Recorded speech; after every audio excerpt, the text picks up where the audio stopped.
La entrevista a la carta, en diálogo directo con los protagonistas de los hechos. Nos acompaña a esta hora Renato González, director del ISPOL. ¿Cómo está? Muy buenas tardes. Buenas tardes, Gisela, y un saludo cordial a todos quienes nos escuchan y nos miran. Muchas gracias, muy amable. Según un comunicado de la Secretaría de Comunicación emitido la tarde del 27 de diciembre, bajo el liderazgo del presidente de la República, Guillermo Lasso, y tras un arduo trabajo por parte del ISPOL, hoy se dispuso el levantamiento de la medida cautelar de retención de los 291,65 millones de dólares.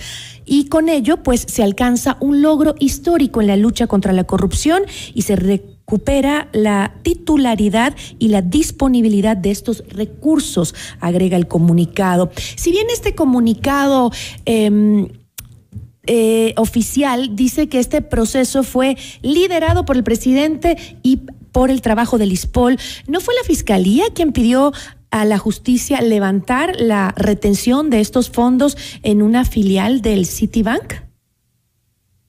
Es un conjunto de acciones, Gisela, y permítame explicarles. Okay. Esto nace de que en julio del 2021 el ISPOL solicitó la aplicación de esta medida cautelar de retención en virtud de que en el Banco Central, en la cuenta bajo el control de Picabal y que estaba a nombre de Napscun con una filial del Citibank, se seguían pagando los intereses y hasta el capital de la mal llamada Operación Swap, por la cual el ISPOL en el año 2015, a fines del 2015 y enero del 2016, perdió la titularidad de 327.3 millones de dólares en bonos de deuda interna.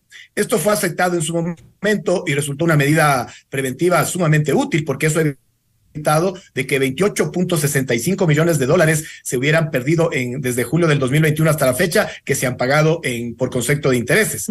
En virtud de eso, no nos quedamos solamente en esa medida, sino que en los meses posteriores, el consorcio jurídico de Gonzalo Córdoba y Asociados, que ya lo contratamos con estas finalidades, buscaron el camino para recuperar esos recursos de manera ágil.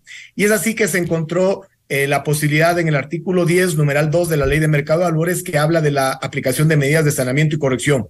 Esto lo solicitamos a la Superintendencia de Compañías, Valores y Seguros en julio de este año. Se emitió la disposición de este organismo de control al Banco Central. El Banco Central inclusive hizo una consulta a la Procuraduría General del Estado de si correspondía a la aplicación de esta medida de carácter administrativo y también la medida judicial que estaba vigente sobre esos recursos, y la Procuraduría le contestó que si no se contraponen son plenamente aplicables los dos. Pero todo este proceso a la interna, sobre todo de estas acciones administrativas, fue liderado frontalmente por el señor presidente constitucional de la República, Guillermo Lasso Mendoza, quien en varias ocasiones nos convocó a reuniones en Carondelet para explicarle el avance de este proceso. Okay. Ahora, en la parte final, porque ya en 24 de noviembre el Banco Central ya transfirió la titularidad de esos recursos, es decir, le quitó a la cuenta de Napscun y se lo entregó en la cuenta del ISPOL, pero permanecía todavía vigente la medida cautelar de retención. En días anteriores, el ISPOL volvió a solicitar el levantamiento de esta medida. La Fiscalía General del Estado y específicamente el doctor César Suárez se unió a este pedido del ISPOL, y por eso es que ayer finalmente en audiencia la doctora Yanela Norix acogió la solicitud del ISPOL y de la Fiscalía General y levantó esta medida cautelar. Ahora, ¿en qué porcentaje de estos fondos corresponde al capital y qué porcentaje corresponde a intereses? 263 millones todavía son bonos de deuda interna, es decir, capital insoluto, de esos 327 millones que en su momento perdió la titularidad del ISPOL, y 28.65 millones de dólares corresponden al pago de intereses de este mismo rubro. ¿Puede el ISPOL disponer de manera inmediata de estos fondos liberados? Estamos a pocas horas, acabo de recibir el reportaje de nuestros abogados que ya tienen en su poder la orden de la señora jueza Yanela Norix, se la está trasladando hacia la capital. Procuraremos entregarle el mismo día de hoy al Banco Central, y a partir de ese momento nosotros tenemos libre disponibilidad de recursos que, dicho sea de paso, Gisela, legítimamente le pertenecen al ISPOL, eso no cabe la menor duda, sino que hay una serie de trasnochados por ahí, como el señor Jorge Chérez, que se cree titular de recursos que nunca los ha trabajado en esta vida. Ahora, ¿de qué manera se van a utilizar los fondos liberados y cómo se va a garantizar que no caigan nuevamente en cadenas de estafa y falta de transparencia en su manejo? Empiezo más bien por esto último. Nosotros en los últimos 2 años de gestión hemos tomado una serie de medidas preventivas para que esto no vuelva a ocurrir. De entrada, el director general salió de la Comisión de Inversiones y procuramos que en la nueva ley el subdirector general ocupe la vacante que el director general tiene aún en el Comité de Administración Integral de Riesgos, para que el director general únicamente cumpla esa función y sea secretario del Consejo Directivo.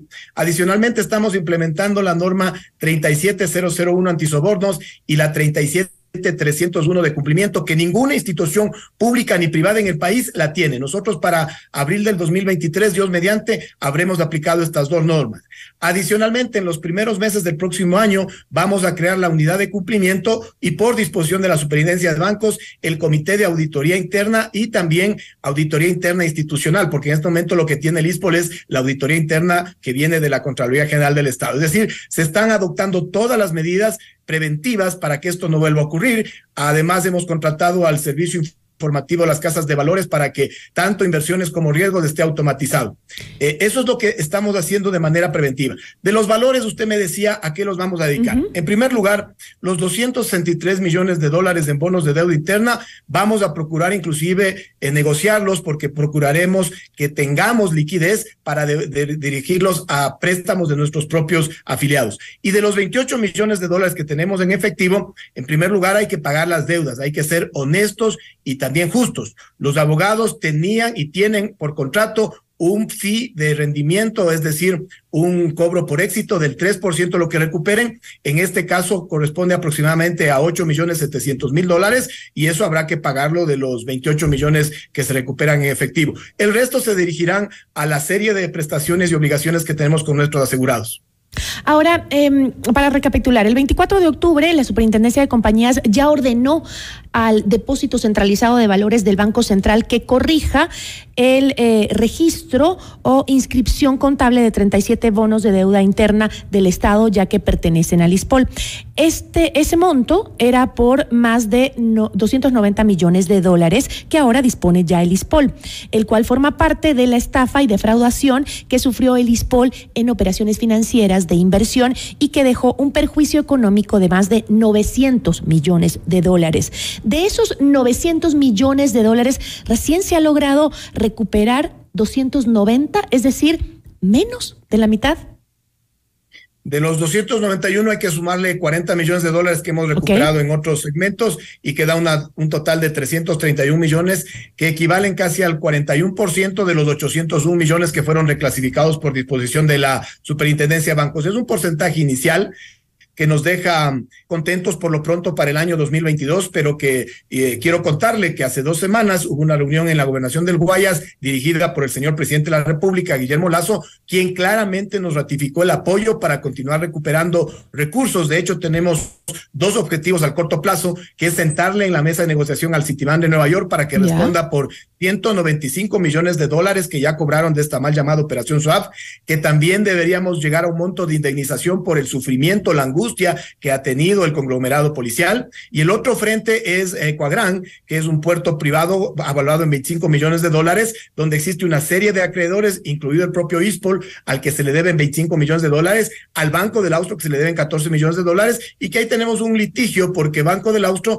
quiere hacer efectiva una garantía de hipoteca que tiene una serie de irregularidades en la escritura, al punto que el señor Gal Goldstein suscribió esa escritura 2 días después de haber abandonado el país. En definitiva, yo creo que para un impulso inicial de cobro, de recuperación, es algo histórico. Mire que tradicionalmente en las cifras internacionales que se manejan, a la corrupción solo se le logra recuperar del 10 al 15%, y hoy estamos hablando que como país, no solamente como ISPOL, como objetivo de Estado ecuatoriano, se ha recuperado un porcentaje muy superior a eso, pero que además es el punto inicial.